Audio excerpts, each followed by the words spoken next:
What made Resident Evil stand out from its competition from the beginning was that it was more than just a horror.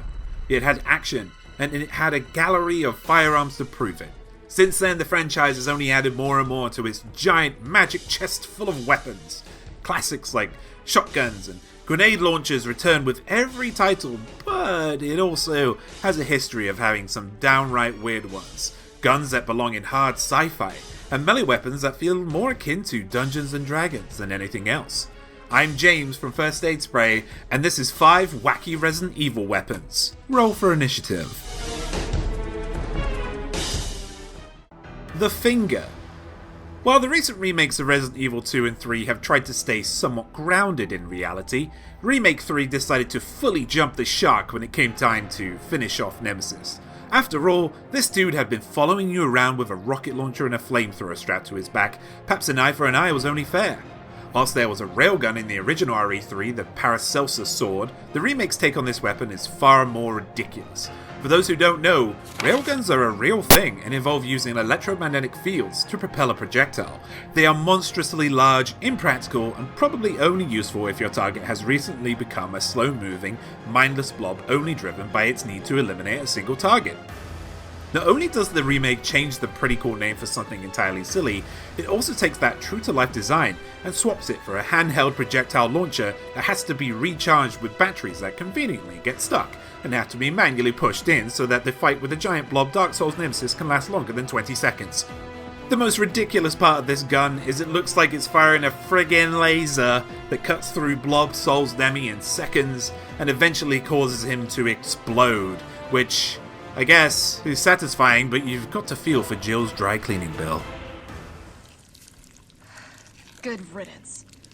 The Spark Shot. Does anyone remember the spy thriller franchise Siphon Filter? If you do, you probably remember that the main character Gabrielle Logan carried a taser that when shocking an enemy long enough caused them to catch fire. Brutal. The only difference between the taser and the spark shot is that the latter causes its victims to explode in an electrical field and be burnt by the electricity. I mean, considering how much bigger RE2's is, you'd kind of hope for a bigger fireworks show. Only available to be discovered by Claire, this gigantic stun gun is the weirdest weapon in both the original and remake of Resident Evil 2. In the 98 version, it's not a terrible choice in the immediate boss battle against Birkin, but it's very much a missable weapon compared to how reliable the grenade launcher is at the late stage of the game. In the 2019 version, it's found in the sewer and proves its worth a little bit better against G-adults and most of the enemies in the upcoming lab. Plus, it's satisfying to watch a pesky G-adult's gross eyeball pop from the static overload and fall back into the sewage burnt to a crisp.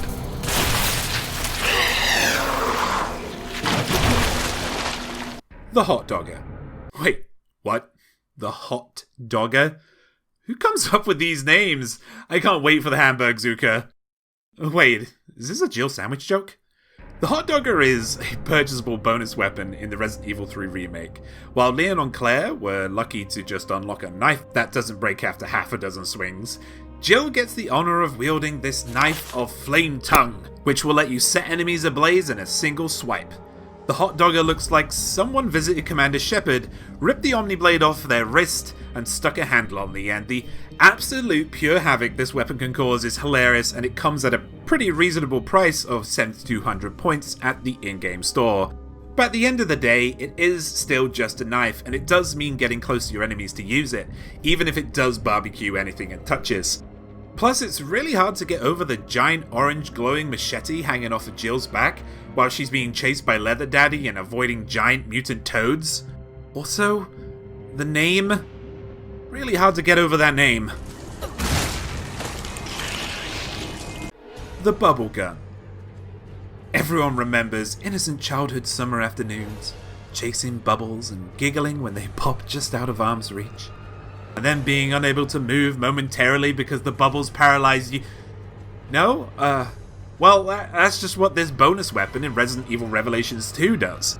Available for use exclusively by Natalia in Barry's campaign and unlocked after finishing all of the levels in Countdown mode, this children's toy is definitely not appropriate for children. The bubble gun is very effective in that it traps enemies momentarily, affording Barry more time to decide on his next move. Fight or flight. It's Barry Burton. We all know how it's going to end. In a funny kind of way, it really changes how useful Natalia is as a side character, and it's perfect for a pair of co-op players hoping to get through the game on subsequent playthroughs to get better ranks. They say the pen is mightier than the sword, but in this case, it looks like the bubble is mightier than the bullet. Okay, maybe not, but the bubble is mightier than the brick, so there we go. The rotten egg. Picture it. You're surrounded. You've exhausted every shot in your inventory. The icy claws of death are upon you. Nothing can save you. Except perhaps that lunch you were originally saving, but then it started to smell funny. I guess you could throw this at a Magini and see what happens, right? Well, I'll tell you what happens. 1,000 points of damage, and if necessary, armor piercing. Resident Evil 5's joke weapon builds off collecting eggs from chicken coops in RE4 to eat and restore health. Eat the rotten egg, and you're in for a bad time. However, chuck it at an oncoming foe, and well... For reference, a fully upgraded M3 shotgun, the second shotgun found in the game and the most powerful, only does 900 damage per shot, and it doesn't have armor piercing. What is even better about the rotten egg is that, unlike some of the entries on this list, it's not a post-campaign thing. This item is rare, but can literally be found at any point in the game, and at first appears to be a healing item, but will actually damage Chris when eaten. Let's face it, Sheva isn't dumb enough to even try this.